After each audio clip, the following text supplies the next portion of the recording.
Miss Rudy Jefferson's idiot husband, Mr. Renfro, would pull off all his dirty clothes, flop down on the commode, spread his stinky feet, and fall dead asleep.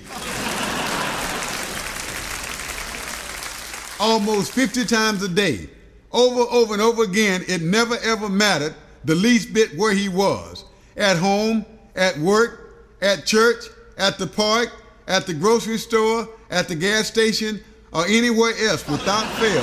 Mr. Johnny Renfro Jefferson, who weighed over 800 pounds, would repeatedly pull off his same old filthy, torn up overalls and dirty yellow t-shirt as fast as he possibly could, rush inside somebody's tiny, cluttered up restroom, buck naked, flop down on the commode, spread apart both his huge, stinky feet, and fall dead asleep.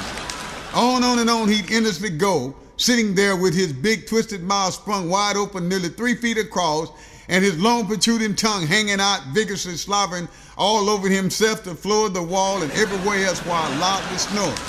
As his crazy lunatic wife, Miss Rudy Ron Rose Jefferson, stood there outside loudly yelling, screaming, hooping, and hollering at the top of her stupid, broken voice and repeatedly kicking on the door, as angry, frustrated, upset, aggravated, and without any question, as mad as she could possibly be. On and on she'd go, yelling out, "That blame you, Renfro. Come on, let's go. Why, you stupid, acting, stinky-footed, snoring idiot, you. Come on, let's go. I mean it right that smacking now." Nearly 900 consecutive times in a row, as he continued sitting there, sound asleep, while vigorously slobbering and snoring louder and louder nearly all day long. Then after standing outside loudly begging and pleading with him nearly all day long, with everybody else who also wanted to use the restroom, his crazy-looking, idiotic wife, Miss Rudy Ron Rose Jefferson, would angrily rush in, snatch out the door, and loudly knock him upside his small, crazy head with her huge callous fist, nearly taking it halfway off in the process and rudely waking him up while almost breaking his long, idiotic neck with every single blow, as he always jumped straight up, fully extended his huge, bulging eyes out on their stems and slammed shut his big blabber mouth while repeatedly jumping up and down, loudly yelling, screaming, hooping and hollering, always as mad as he could possibly be. Then, just like always, there she'd be still cold-cocked, loudly laughing, sniggling, and giggling herself half to death while loudly calling him a crazy, sleepy-headed ignoramus over and over again while still loudly giggling as he stood there completely outraged, throwing several angry fists of rage without any question, always as mad as a mule. Then, after always angrily snatching up the entire commode,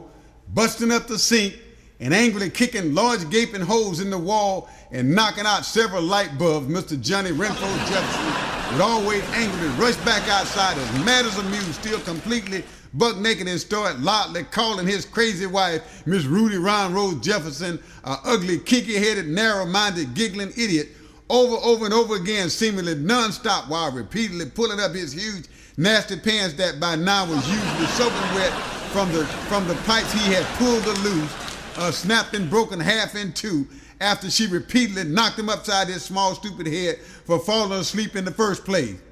Then, as he always stood there angrily yelling, screaming, hooping and hollering after being rudely awakened with his huge callous fist, his crazy lunatic wife, Miss Rudy Ron Rose, would once again rush over, haul off, and loudly knock him right down as flat as a dime in front of almost everybody else in town, and quickly take off running as fast as she possibly could while still loudly giggling with him only steps behind, running and ripping full speed, swinging left and right, and without any question, as frustrated, aggravated, humiliated, and as mad as he could possibly be.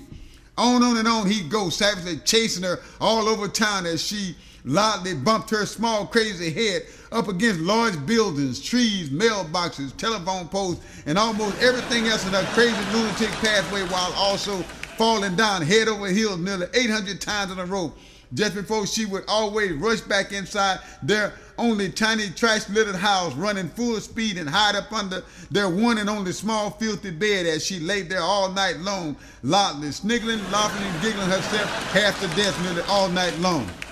Then, after once again angrily standing there tightly stuck inside their one and only tiny broken down door and repeatedly calling her ugly, kinky-headed ignoramus, As long as he possibly could, Mr. Johnny Renfro Jefferson would quickly pull off his same old filthy torn up overalls, his dirty yellow t-shirt, as fast as he possibly could, rush inside that tiny cluttered up restroom, buck naked, flop down on the commode, spread apart his huge stinky feet,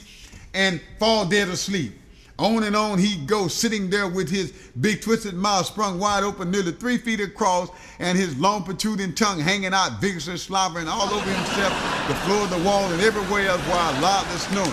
As his crazy lunatic wife, Miss Rudy Ron Rose Jefferson, stood outside, loudly yelling, screaming, hooping, and hollering at the top of her stupid voice, and repeatedly kicking on the door, as angry, frustrated, upset, aggravated, and without any question, as mad as she could possibly be, as he sit there still flopped down on the commode, loudly sleeping and snoring nearly all day long.